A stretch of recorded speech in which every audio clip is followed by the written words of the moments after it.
All right, thank you. Now Craig's listening. Craig wasn't listening. You keep that in. Just keep that in. Craig wasn't listening. Yeah, Craig's naughty today. Okay. Welcome to the Tiger Nexus Podcast, a place where you'll find interviews with content creators and geeks alike. Your host, Ty Tiger, has delved upon the Nexus and found interesting content creators and geeks of all fandoms. This podcast is connected to the Zero Hero Network. And now we dive in with another episode! Hello, everybody, and welcome to the Tiger Nexus podcast, the place where we interview content creators and geeks across the board. Today, we're joined with our guest from episode 1, because we've had an eventful weekend, and me and him want to, just have a general conversation and explore what happened over the course of, mainly Saturday. But today I'm joined by Mark, the Red Cornish Ranger, the host of Nerd Through Comics. Hi, Mark. Welcome. Hello. Thank you for having me back. And of course, you're always welcome here, bro. That's a lie. It's a white lie. You're only welcome on Tuesdays, Saturdays, and days ending in Y. And any date that has the numbers 1, 2, 3, 4, 6, 7, 8, and 9 in it. Any day that begins with a T. Today, Yes. Tomorrow, Tuesday, and Thursday. Absolutely. Saturday and Sunday. Yes. Okay, so on the 8th of March, which was a Friday, fun fact, me and Mark actually met each other for the very first time in person. It was traumatic. It was horrifying. I've had 3 therapy sessions since. I scheduled my 4th one just after this. Because talking to you's brought back the trauma. Yeah, exactly.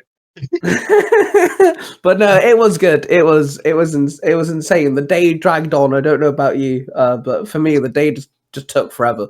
Like, I checked my phone 5 times, and it got to 11 o'clock in the morning. I'm like, hang on a minute. I'm sure it should be 6 p.m. by now. It was the week that took forever for me. Yeah. But the day was just a general bog standard day. I got up, I took the daughter to school, sorted out some bits, and picked her up. Then brought her back for her nan to look after her. So us meeting was actually technically your idea. It was, yes. I bullied you into it. Yes. So I'll let you explain how that came to be, how you got us into meeting.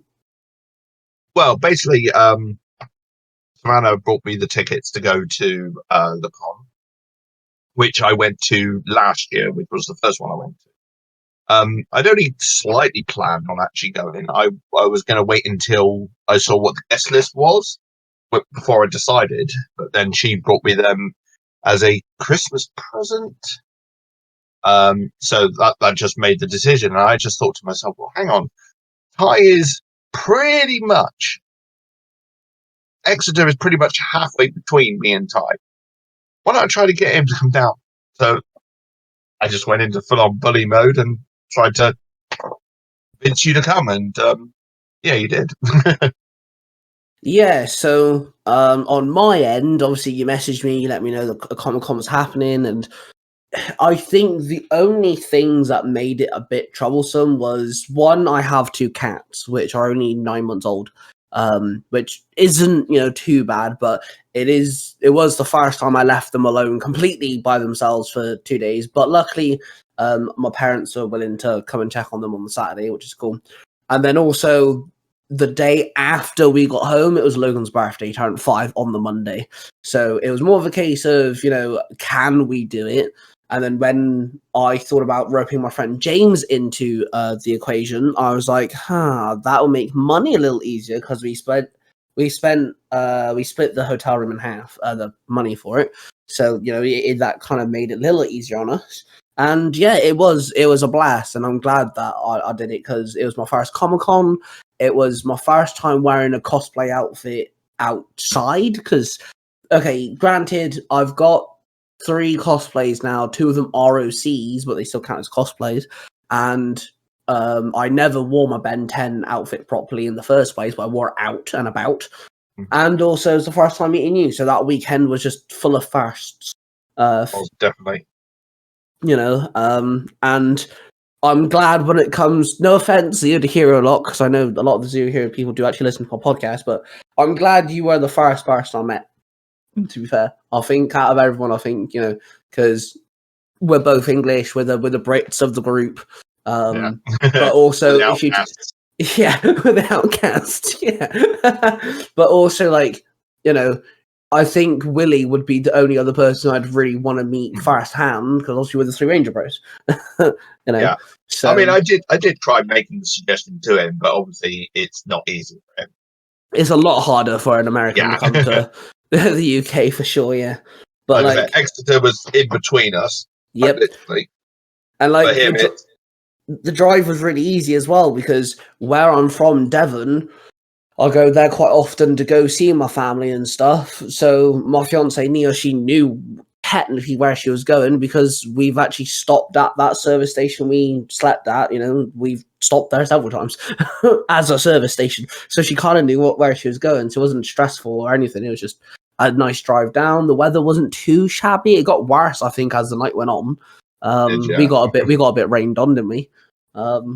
But I just thought it was a nice drive. You know, it was fun because I had Neil and James with me, and then obviously, I met you, which I found very amusing because we got into our hotel room first. I then told you we were there at the hotel, and you told me your room number, which turned out to be like 5 doors down. Yeah.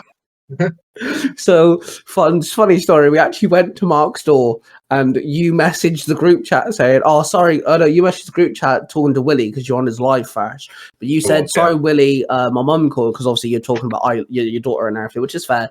But I could hear you talking. I was like, let's not knock on the door right now. Hang on. So we tiptoed back to our room and hid in our room for a minute. And then I met you going, "Oh, dude, Nia's just packing away some stuff. You know, let us know when you're done." Yeah, that was complete bullshit. She finished packing like 10 minutes ago. I just needed to know when you were done. And then the second you said you were done, we tiptoed to your door and knocked. And then obviously, you know, we were in physical reach of each other for the first time. I tried to slam the door in your face. You tried, epically failed. And then obviously we hung out for like an hour. Was it about an hour? Would you say it was about an hour? An hour, yeah. Give or take. And then obviously everyone went to bed. You know, you drove, Nia drove. Everyone's a bit tired from the journey. So, how long did it take you to drive to Exeter? I think it was about 2 hours. I mean, the thing with the A30 in Cornwall is once you pass one certain roundabout, it's then pretty much 80 miles to the Exeter turnoff. That is literally your next action when it comes to the sat nav, you know. Yeah. Unlike with a lot of the journeys, you know, you gotta go take one junction, you got to turn one roundabout, blah blah blah. For me, it was literally I passed one roundabout and then it's straight shot 80 odd miles, and the next junction was Exeter. So we were actually on the motorway for, I think it's something like 93 miles or something like that. And we've got about a 40-minute journey before we get to that motorway. So for us, it was about, I think it was just under 3 hours. It was like 2 hours and 50-something minutes we were on the road for all together. We did stop to eat, though, because James just finished work, so he didn't have anything to eat after. So you're like, right, yeah, we'll grab a quick snack, you know, for the road sort of thing. It literally, I think it was just under 3 hours. When you got there, we had... because you had an hour head start of us, because we had to take Logan to his mum's. So by the time we actually started the journey, you told me you had about an hour left. I was like, okay, so you're gonna sit there for about an hour and a half waiting for us, and you did. It was just about an hour and a half by the time we got to you. Where with yeah, me, I literally stayed on the motorway for one junction. I come off of the A30 onto the M5, and then the junction I take to come off of the M5 is the services. yeah. Well, so then the Saturday came along, and I officially got to meet the Red Cornish Ranger in his full get-up, which is awesome. I also got to see pieces of the Mandalorian, well, the Cornish version of the Mandalorian. Yeah, kind of Lauren. I also got to see some of your weapons and things like that as well, which is because I brought really the full cool. lot of the Mando costume, even though I didn't wear it in the end. But I got to see, like, I got to see everything in person, and like, it was just, it's weird to think that, I see these videos and I see these pictures and stuff like this. I've written Mark the Red Cornish Ranger in stories, and I actually got to see it in person. It's almost like, the feeling of, you watch a TV show for so long and then you get to meet an actor. It was almost kind of like that sort of feeling. It was really strange. But, yeah, Comic-Con was also my first Comic-Con. I'm one of these people that I like taking pictures with, like, people that have got out, like, costumes and stuff. So there's a lot of pictures. There was some awesome costumes there. Oh, absolutely. If you had to, like, pick your top one, what would you say? Other than me and you, obviously, if you had to pick a costume that we saw, what would you say your top pick was? Well, obviously that sort of Frog Ranger one was very well done. So yeah, there was it was a woman who dressed up as, think of Adams from Mighty Morphin Power Rangers when he gets his ninjetti powers, but the person made a frog ranger, didn't she? She was like she was black. She had the frog logo on her chest instead of the mastodon. Her helmet was frog-like instead of, like, it didn't have any tusks or anything. It was very froggy, and she looked really cool. But it also kind of did look like it was inspired by the ninjetti outfit. If you looked at, like, the shoulders and stuff, didn't it? It kind of looked like, well, ninja-like technically. At first, I thought it was an Omega Ranger, to be honest. Yes, we were under the assumption it was an Omega Ranger, weren't we? I mean, it was still a Ranger. I mean, to be honest, this is the third Ranger cosplay I've seen in person, not including my own. The first two actual suited ones, where we saw her, and we also had a Green Ranger. Yep. But the only other one I saw was like I want to call it a civilian in space, almost. The space they wore. Yeah. Which was a pretty awesome one, to be honest. I saw, but yeah. Although I do think the unknown was a very cool cosplay. Yeah. I did quite like. I don't know what the hell it was, but it was that really creepy green. I can't even call it a monster because I don't know what it was, but it was that forestry thing that kept walking around. Yeah, they had stilts, and, like, there was someone walking around with it because obviously the person inside couldn't exactly see or defend itself. But, like, it was like a hunchback forestry, gorgeous looking creature. It stood like 8 feet high. It was massive, very daunting. It creeped a lot of people out, but it was stunningly beautiful. Holy crap, that thing was gorgeous. But it was just, like, absolutely gobsmacking. How the fuck do you drive that thing? I do have him actually on Instagram. I can't think what his name is. I can't find it on there. Just having a quick look now.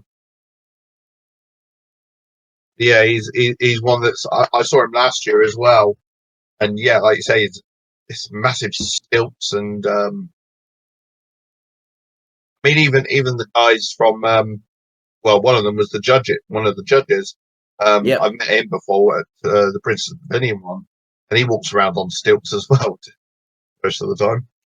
There was also a Bumblebee and an Optimus Prime, wasn't there? That was like in a big, like, stilt-looking suit things. They had to walk around. They were like, I wouldn't say, I'd say Bumblebee was better. I don't know about you, but to me, Bumblebee looked more realistic than Optimus Prime did. With Optimus Prime, it looked like Optimus, but you could tell someone was stood in it, if that made sense. Yeah, it almost looked like a more slimmed down version of Optimus. Yeah, it's like if Optimus had the slimmed down form from Power Rangers Ninja Storm's Megazord. Yeah. Look, if he went through that transformation, that's what the Optimus Prime turned out to be. They say Bumblebee was probably more closer to it, but still, Like, yeah. Imagine trying to walk around in those. I mean, I did see them actually having to sort of like they had assistants hand holding them to walk them through little bits in the back. And yeah, that was like interesting to see. Obviously, I think that was more for when they were obviously taking it all apart and getting out of it. Well, it's like with Bumblebee, you couldn't really tell where the person's head was. No. Like inside the suit. With Optimus, you could kind of just about see, but with Bumblebee, I had no idea if the head of Bumblebee was where the human's head was or not. I have no idea. I would assume so, but I know what you mean. Yeah. Yeah. And then I love Bumblebee because he had so much attention to detail with like the way his doors of the car were on his shoulders were, and then like, on his chest he had a little cassette tape coming out because obviously Bumblebee can't talk properly. The attention to detail to it was just phenomenal. I also find because there was a couple like proper. I don't want to use the word paid to be there, but that's the best way to put them. But like there are proper like there's quite a few. Did you see the Darth Vader and the Kylo Ren that was there? They would have probably been the 101st. Yeah. 101st. Sorry, 501st. Yeah. Bit of a snobby group, but again, like you say, the whole attention to detail is spot on for them. It's a prerequisite as well. See, yeah, okay, they may be a bit snobby, but I will say this. Obviously Darth Vader didn't talk. He was obviously needed someone to guide him, like, Bumblebee and Optimus and all that lot. The person guiding him was actually a officer. He's dressed up as a fucking stormtrooper officer. And the really cool thing was he actually acted like that with us because I asked for a picture with James and he was like, "Yes, please stand here, stand over there, stand next to Darth Vader there," and he's actually like barking at us. I was like, "Fair fucks, mate, you're actually sticking the character." That's cool. Definitely take their roles very. And you say this, Kylo Ren didn't, because Kylo Ren said to me and James, "Oh, yes, of course, I'll take a picture of you, and I hope you guys have a nice day." And me and James stood there thinking, I don't think Kylo Ren's going to offer anyone a nice day, you dimrod. I said that actually about the Snape that you saw walking around. Yeah. He was very happy at one point. I was like, that's not really in character, is it? Can I just say, he said that I looked like I'd be in Slytherin, and that's why he took a picture with me. I was like, all right, okay, I'll be in Slytherin, it's fine. It's the hair. Yeah. Yeah, more than likely. But yeah, there was a lot of... I really enjoyed the Jack Skellington. I know I got a bit giddy over that, but he was really cool, really well done. He kept on waving at me as well. He waved at a lot of people that took pictures of him. I thought it was very, like, he didn't say anything, but it's a very jolly, like, personality too. Yeah, I'd probably be the same, to be honest. Yeah, very true. Yeah, very true. Just trying to think of the other cosplays that we saw because there was someone dressed up as Donatello, which I showed Logan. He said to me that that was very cool, but he wished he was there to take a picture of Donatello. Yeah, where he was another guest one. Yeah. I just wished it was Mike or Leo because Logan prefers Leo and I would like Mikey. And I wanted Raphael. I mean, to be honest, it would have been cool to have all four of them there. Imagine 4 people in those suits. Yeah. Yeah, but to be fair, I mean, this Comic-Con was big, but there are bigger Comic-Cons. James has been to a Comic-Con and he said that the one that he went to was in Bristol and it was easily 3 times the size of the one that we went to, and stuff like this. So, like, I can respect what we had, You look at all the sort of like the Ranger stop as well over in America. I mean, they're super huge. They are, from what I've seen. Yeah. I mean, they virtually have halls for, interacting with the stars and that. They wouldn't have been able to do that at the one we were at unless they did in the car park. Yeah, can you imagine that? Just a bunch of celebrities sat in a car park. Oh, that's funny. So we actually managed to acquire some gizmos for future characters of ours, didn't we? Yeah. I got myself a 3D printed replica of a gun from a game called Titanfall and Apex Legends, and I'm very pleased with it. It's currently sat upstairs. I was umming and ahhing about certain things, but then because I'm a cheeky sod, some of the weapons I wanted to get, I actually Googled and I could find them online for the same price as Comic-Con or cheaper than Comic-Con. So I was like, do you know, I'm not going to do that. I'd rather get them online. So I thought I'd give the money to people that actually like spent time building these weapons from scratch, like the 3D printed lot. So I got myself a pistol, which will be featured in cosplay TikToks at some point. And then you got yourself something if you wanna explain that. I got Trafalgar Law's saber from One Piece. I'm thinking of definitely using it in one, maybe two cosplays. I haven't quite worked out how I want to, because I wanted a sword or I wanted something for my Mando costume, dagger or something. I don't know if I could use a saber in it.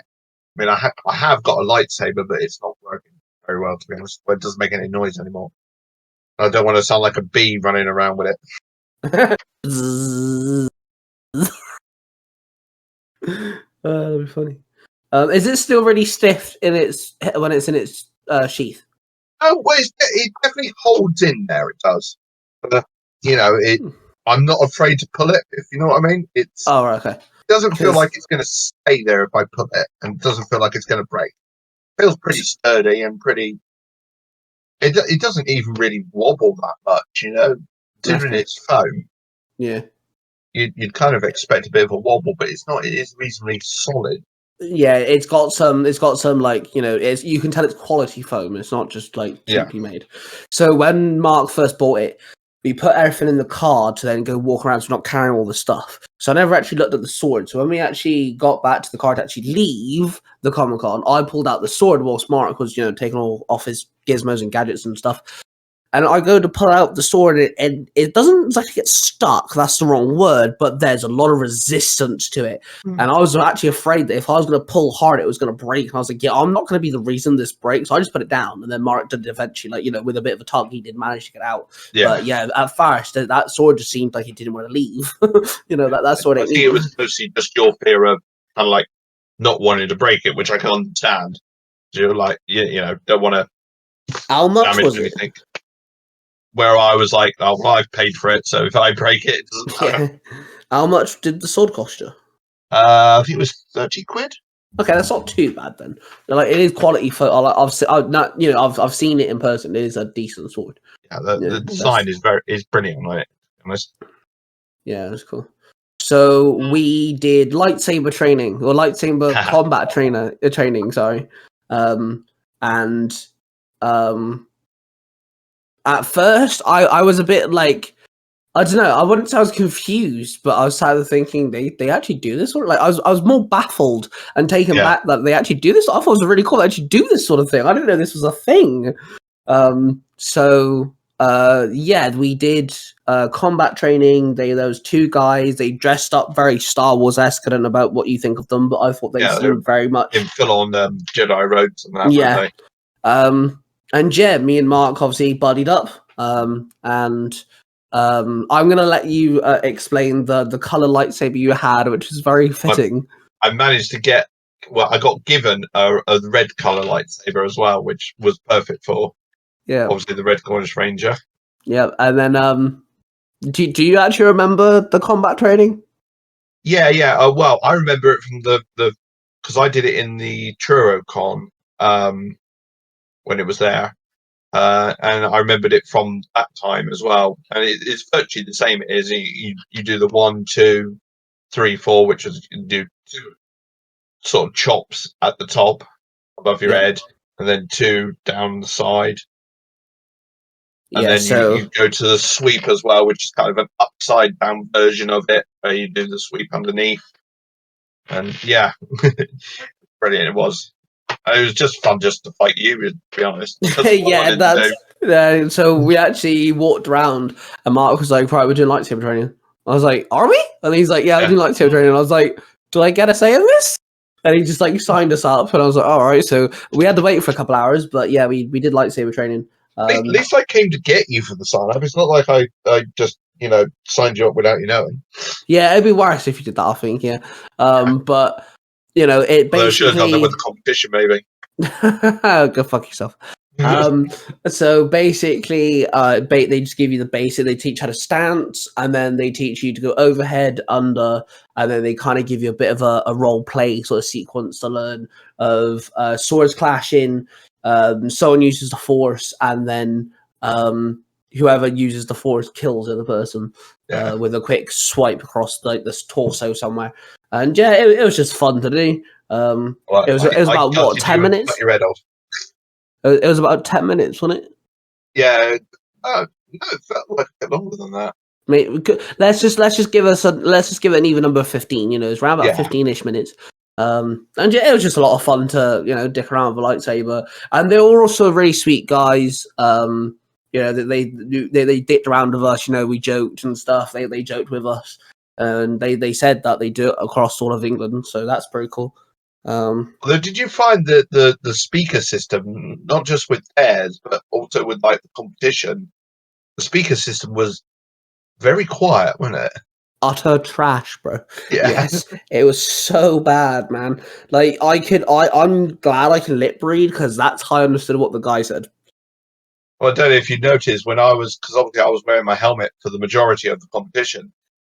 I was actually sort of like trying to lean my ear in the direction of the people without actually not turning away, so I could still see them, but just sort of like direct my ear in the direction of their sound. So with the competition, what competition did you enter again? Like, what is that? What category was it? In character. I see.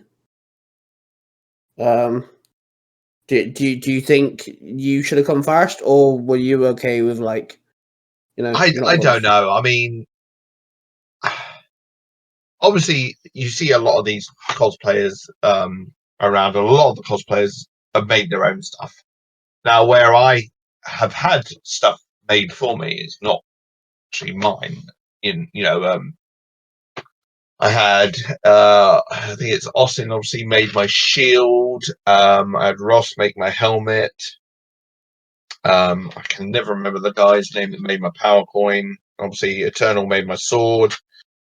I brought the Dragon Dagger. I had the saber made for me as well by Mike. And yeah, I don't know where I've gone wrong with not winning these competitions. I'd like to think maybe I've come close, and I do wonder because I'm pretty sure I chat to one of the judges on this other Discord group I'm on, and I am half tempted to sort of like ask there, where did I go wrong? Was there any particular sort of like so I can maybe improve?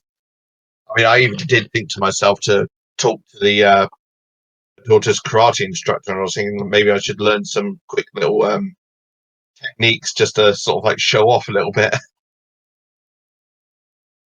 See, I don't want to like sound like a bummer, but I think sometimes these judges, I think it also depends on what you cosplay as, because like Power Rangers just seems to get shunned a lot. And that's not just I was gonna say is that's not like I'm not aiming that just at Mark, but I'm talking about like just Power Ranger cosplay in general. I think it gets shunned quite a bit. Because like if you noticed, most of the applause went to things like the Disney princesses, the Jack Skellington chick who dressed up as like a Jack Skellington like woman. She got a lot of applause, that sort of stuff. The Batman and the Robin, they got a lot of applause. Things that are very, Power Rangers is popular, but it does get shunned by all these other big corporations and definitely. I mean, fandoms. It's like there is similar to the 501st. There is like a Power Ranger cosplay group over here in the UK, which I have been trying to get in and get some talking with them, but they've kind of ignored me a little bit. Like keep saying that you need a 7th member. So maybe what you do is go as the Mandalorian next time, and then see if you get anywhere different. Because that would, if you win as the Mandalorian, then you know that it's the fact that you're a Power Ranger, and that's that. In my eyes, that's a bit wrong. It shouldn't they shouldn't just judge you because you're dressing up as a Power Ranger. Yeah.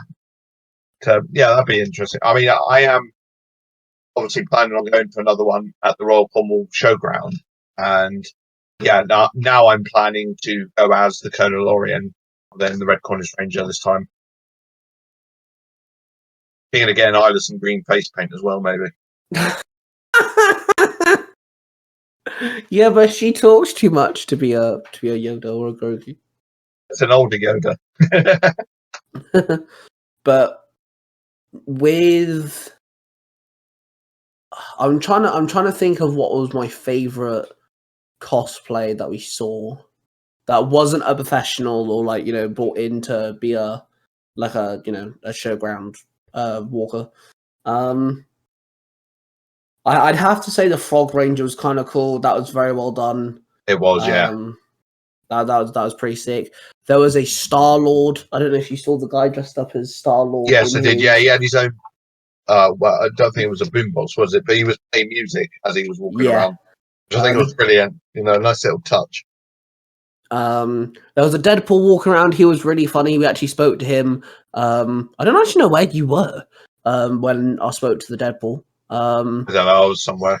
But we got a picture with him, and he put up a piece, and he went, "Please, no gang signs," which is what Tony Stark says in the beginning of Iron Man 1. And then we took a picture, and then I said to him, "Oh, mate, that's such a really cool cosplay. Well done. You look ace." And he goes, "Thank you. You should see it when I take it off." And so me and James are laughing because he was actually acting like Deadpool, and I was like, "Mate, that's awesome. That's like a really cool thing." And then there was a Joker and a Harley Quinn. The Joker looked impeccable. He looked spot on. He looked really good. But when I asked for a picture, he put his hand on my chest, and he was tensing his hand on me, and I was like, "Joker, are you okay there? Or do you want to leave and get some fresh air, or what, dude?" So that was pretty funny. I think he's definitely trying to sort of creep you out. Yeah. Style. But he looked really, really good. Sadly, the Harley Quinn looked like the Suicide Squad Harley Quinn, which isn't the best. But she still looked good in the outfit. She still looked like Harley Quinn. Just sadly, it was that Harley Quinn. But yeah, there was definitely people. You can see the love and the attention that Comic-Con deserves with all the cosplayers and stuff. And that if money wasn't a problem. Other than your sword, would you have gotten anything else? Yeah, I mean, I was thinking to myself, excuse me, later on, it would have been nice actually to get the mask, Loki's mask. Yeah, that was very cool. That looked really good. And there was obviously, there's some helmets there that would have been cool. Maybe I could have turned into different cosplays. I even saw, saying that I wanted a dagger of some kind. I did actually see something that would work. However, I probably wouldn't be allowed to actually have it as part of my, because it was made out of real metal. Or a mechlef there. Oh, right, okay. Yeah, bring on dagger. Yeah. I also saw a Halo sword as well. Yeah. But I think a lot of these were made out of metal rather than foam. Yeah, so the stand that we went to, all the big weapons, they started off as crappy stuff, made of foam but with attention, made of foam, expensive, made out of not metal but some form of material that's close to the actual metal at the end. And so all the weapons, the where Halo, I know what blade you're on about, the one from Halo that was in the metal section. I actually asked, was so does that mean that's made out of metal? And then the guy was like, "Oh yeah, I've actually caught myself my skin with that thing." I was like, "Okay then." Damn. So when you think about it, their rules of the con is those sort of realistic weapons. you know. So it's like, I think my Saber is verging on the edge of that, because obviously the end of it is, oh, what's it called? Not the 3D printed, the other one. It is a 3D printing, but I can't think of it. You have to cure it and everything. You know what I mean? I think I do, yeah. Your saber's really heavy. But yeah. Well, like I say, it is really heavy, and I have actually even dropped it on my foot. And unfortunately, the blade did break, but I've managed to glue that back on. But it left a dent in my foot for a few months. Yeah, I'm glad that, like, you know, you're able to walk around and not Resin. You know, that's it. Resin. But yeah, I'm glad you're able to walk around and not, like, because obviously we had to take off some stuff to do the lightsaber training, but yeah, nobody questioned or did anything about your weapons.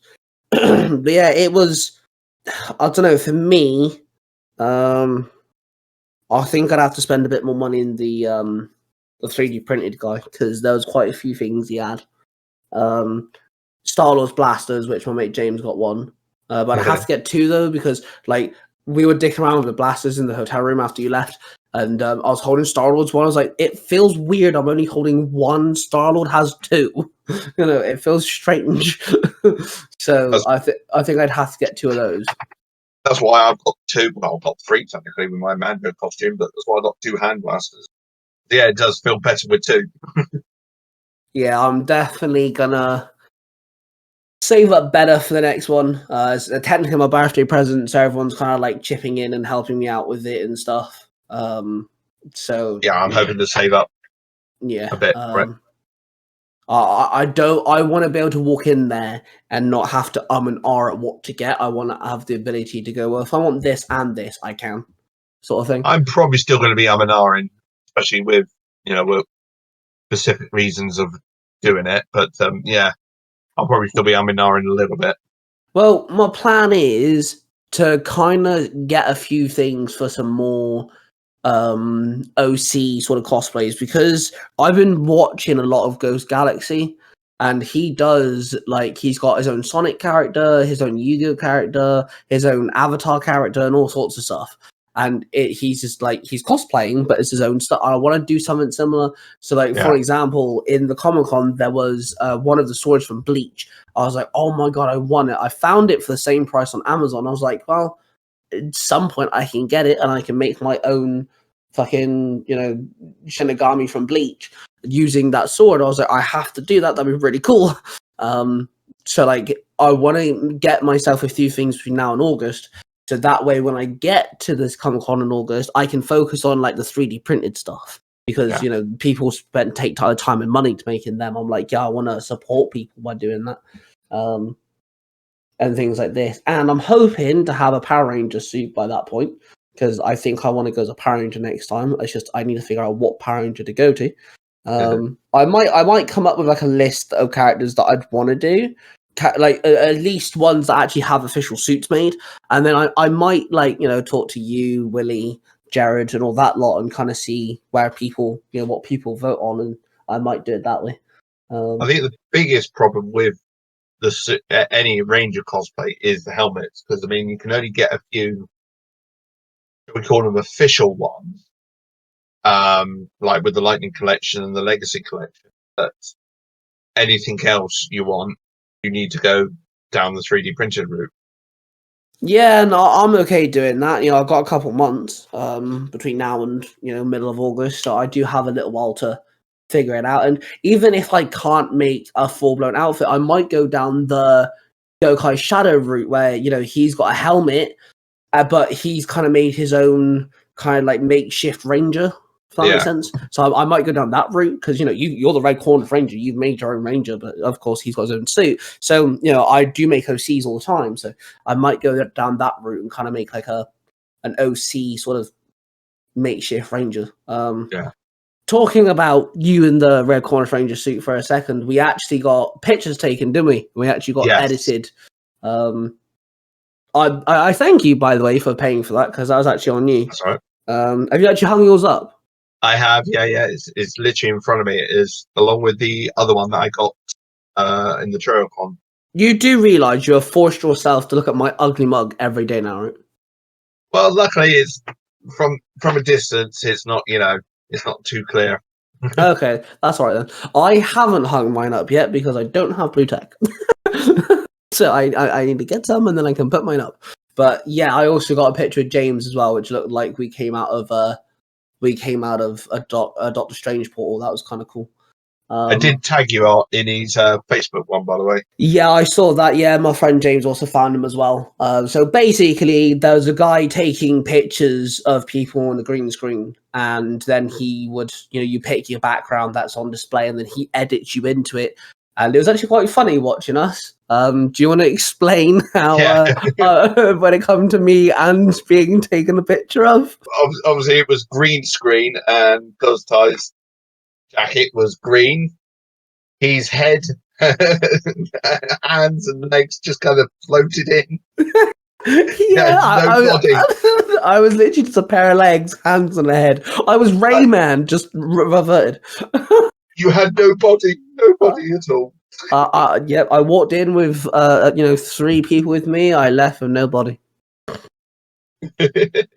But yeah, it was funny. It was actually very, as an editor and someone who makes his own thumbnails and stuff, it was really intriguing watching him do it. Like, I like watching people, and he even said that he made his own editing software connecting Photoshop and something else so he can do this sort of stuff. And like, so we were in a pose, me and Mark were in a pose. He added this gleam to Mark's sword, so it looked like it was like had this like nice little gleam to it, and he added a light to my Omnitrix to make it look like I was picking an alien. And yeah, it was really cool. The way that he did it was just really fascinating watching him. He was actually really nice as well. He was actually really sweet. He was, yeah, he's brilliant. He is. I mean, it is the second time I've met him, and yeah, just what he does is brilliant. I can't wait to see what you're going to come up with, though, with the whole thinking of doing a crossover now with the two of us. Yeah, so as the pictures were kind of like being made and stuff, I said to Mark, I was like, it's a bummer that that I started off because I like Ben 10. It's kind of obvious. I love Ben 10, and I crossed over Ben 10 with Doctor Who, but I've based the Doctor Who off of Mark's version of Doctor Who, which isn't numbered or anything. And I said to Mark, I was like, hey, maybe I'll just get Ben 10's whole crew to cross over with your 3 main cosplay, which is Doctor Who, Red Cornish Ranger, and his Colonel Lorian. So that's kind of the plan now, that I'll use that picture as reference to come up with a crossover team, the Ben 10 crew and the Red Cornish Ranger would be kind of cool. But yeah, it was cool. I'm kind of hoping something similar, or him, even if he's there, is the one that we go into in August, because that would be kind of cool. I'd happily get another one. Yeah, definitely. I mean, I'll definitely get another. If he's at the Royal Cornwall show, I'll try to get one. I mean, it all depends on what everyone else is going to cosplay as well, if they are. I think I'd definitely get Island to dress up. Not about Savannah at the moment. Well, as of now, I think Neil wants to she may not dress up as a Disney princess, but she really wants to look like a Disney something or other. Whether she does dress up as I'm not saying as she won't cosplay as a Disney princess, but she's definitely gonna her outfit will reference a Disney princess. Yeah, actually, I need to ask actually about the where Savannah got the Elsa dress from. Maybe it might come in handy for you too. So she was actually really shocked because she got a lot of compliments for her headband. She had a headband that was Mickey Mouse ears, but on them there was Simba and Nala, and she got a lot of compliments off people for a lot of times actually. Maybe you're right with the whole Comic-Con thing, the competition thing. Most people are going for the Disney stuff and the princesses stuff and that. So did you get stopped by anybody and asked to have a picture with, or were you the asker? Sorry. No, I think I did have one picture taken, and also one of the sort of official guys, because there was a couple of them that actually are officially for taking photos of the Comic-Con. Yeah. And yeah, obviously he took my picture was another guy near the toilets as well. I was thinking of trying to get in there, but I didn't in the end. I think the confidence is still kind of not as good. It's better than it was last year, but I think my confidence is still a little waning in regards to a few things, because I kind of just wandered around the con again this year, to be honest. See, I don't mind going up to people and asking them for a picture, and I see. I don't know. I get nervous about some things, but like I find it easy to talk to some people. Like, I don't know if you remember when near the beginning of when we were walking around, we saw was it Michael Myers attacking the Teen Titans? Was it Michael Myers or was it Jason? Oh, no, it was Michael Myers, yeah. Yeah, it was Michael Myers. So someone dressed up as Jason, Michael Myers, sorry, and he held up a knife, and there was two girls dressed up as Robin and Raven, and there was a kid dressed up as like a SWAT outfit or something like from Call of Duty, and they were kind of like on a standstill with this Michael Myers. I just jumped in. I was like, "Hey, come on, I'll join in." And so he posed for a moment. It was really cool, and I got a picture with the Teen Titans and everything. It was funny. But I don't mind doing those sort of stuff, you know. Although I don't think the Michael Myers cosplayer got my joke about saying that he looked better in the 60s. You know where the mask from Michael Myers comes from. Yeah. Did you actually say that? Like, did you actually say that to Michael Myers? Yeah. That's awesome. That's really good. Oh, that's great. I think when it comes to like that sort of stuff, I'm pretty good. Because I talked to, I asked a lot of people for pictures. I had someone come up and ask me for a picture because they noticed I was Ben 10, and then you got really like happy when I showed off the fact that I actually have a toy Omnitrix. So he's like, "Can I please take it?" I was like, "Yeah, crack." So I actually posed for him and everything. So I think I made his like he seemed really happy about it. I was like, "No worries, I don't want to do that." Yeah, I think it is the small things that make the touches of these costumes good. I mean, like with me with the Doctor Who one, I make sure I've got a sonic screwdriver and I've got a TARDIS key. It's an actual TARDIS key. It's a key that I got at the Doctor Who experience when it was open in Cardiff. Yeah. But yeah, it definitely worked with you with the Omnitrix because you kind of need it for the character. Yep. No one wants to go as Ben without his Omnitrix. Well, to tell the truth, I've actually had that since I was about 12, 13, something like that. Whenever Ben 10 Alien Force actually became a thing, I got the Omnitrix. And if the Omnitrix lit up, and it actually worked because the batteries died, and the batteries are really small, they're really hard to get hold of unless you go into like a hardware store or something. I actually still have, I think I've only got Swamp Fire, but I actually have one of the standard air quote holograms that go into the Omnitrix that make it look like you got a hologram. I would have brought that with me, but the Omnitrix doesn't light up or anything, so I was like, I don't want to, like, just in case it breaks, because it's the only one I got left. I left it in the house. But I did. It does fit me. There's 3 notches. I can only got to 2. I did blue tack it though, only for safety, because I have this feeling in my head that like eventually as I'm walking around, it's just gonna pop open. And then it's going to fall off my wrist and like hit the floor. And the floor's solid. It's not comfy at all. If that something hits, that's going to break. I've had this thing for like 13 years. I'm not having it broken. So I blue tacked it just for safety measure, and it stuck on my wrist all day. When I took it off, I actually had markings all across my wrist. So it looked like something imprinted on me. You had to literally peel it off. Yeah, but yeah, it was.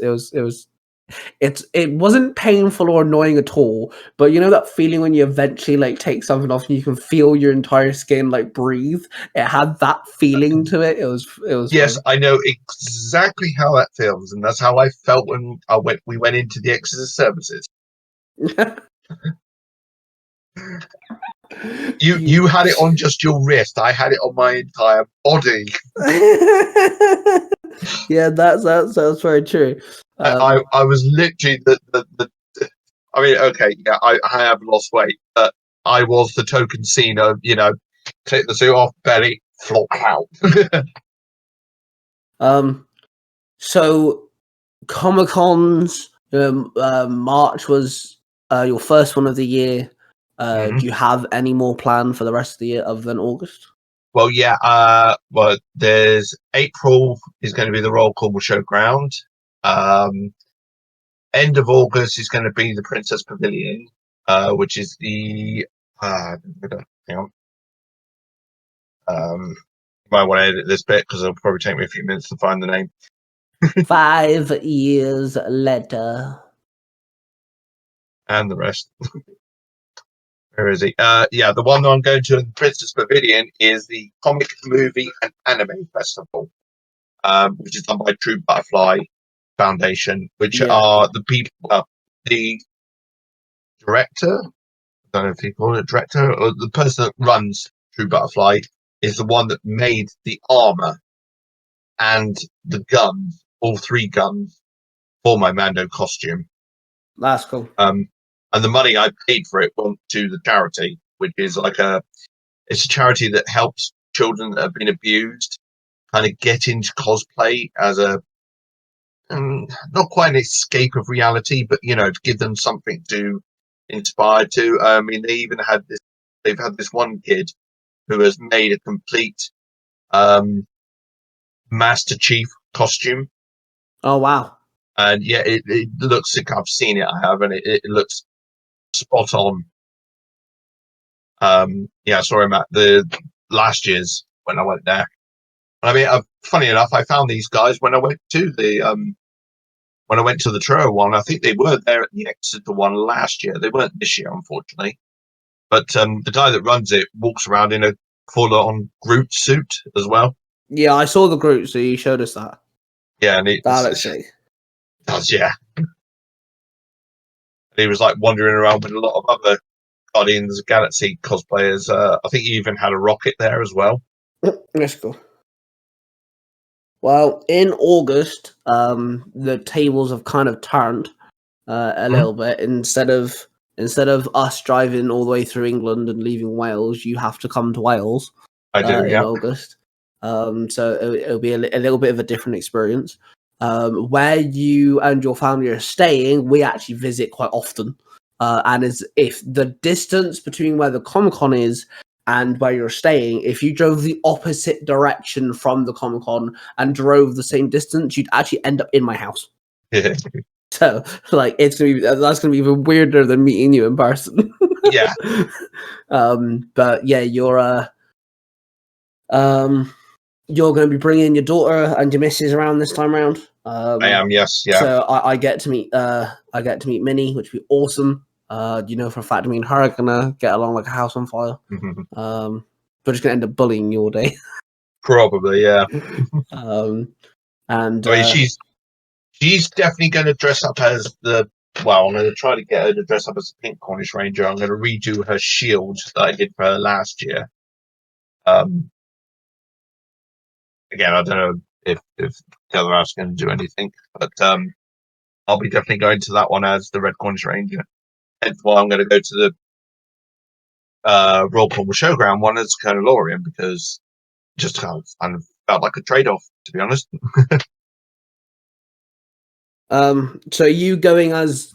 Oh wait, no, that's kind of a daft question, because I was about to ask you, are you going as the Royal Cornish Ranger? Then you just said Minnie's going as the Pink Cornish Ranger, so that's kind of a daft question. Of course, it'd be a bit weird if the Mandalorian had the Pink Cornish Ranger,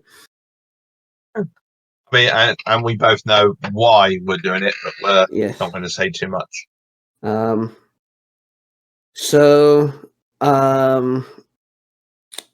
Yeah, when it comes to Comic-Cons, obviously, we're definitely going to do August. But yeah, Mark, honestly, it was a blast. Thank you very much for nagging me along to go to Exeter and everything. I hope that we weren't too annoying. No, it was brilliant. It was. And James and Nia got along with you fine as well.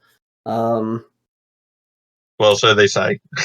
Oh no! Honestly, we stuck around. We stayed an extra night, and we didn't go to bed until about 11. So there's definitely a time period, and yeah, they all seemed to get along with you fine. And everything. Nia said, "You the way that you act and everything is just as weird as you sound on Messenger," which is exactly the truth. That's exactly how you translate.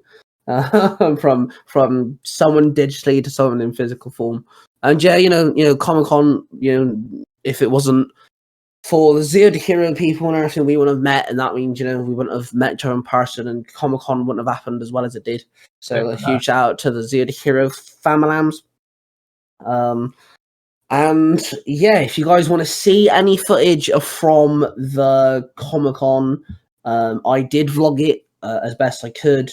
I did try to make some decent a decent video out of it. So if you guys go to a channel called Chaos in the Tiger House, it's a vlogging channel for me and my missus. And it's a decent length video. You'll see Mark in it. You'll see me, my fiance, and James. I show you a lot of pictures that are taken and things like this. And I just shared the whole experience. To be honest, it took me a little while to edit. I had to fix it and upload it twice because welcome to editing. But yeah, if you guys want to see that, that's on the Chaos in the Tiger House. Mark, as per usual, I shall give you a chance to shout out anything you wanna. In this last minute, so if there's anything you want to shout out for anything, crack on. All the usual. Go follow me on TikTok, Instagram, X, Threads. Most of them are as the Red Cornish Ranger. X is at Cornish Ranger.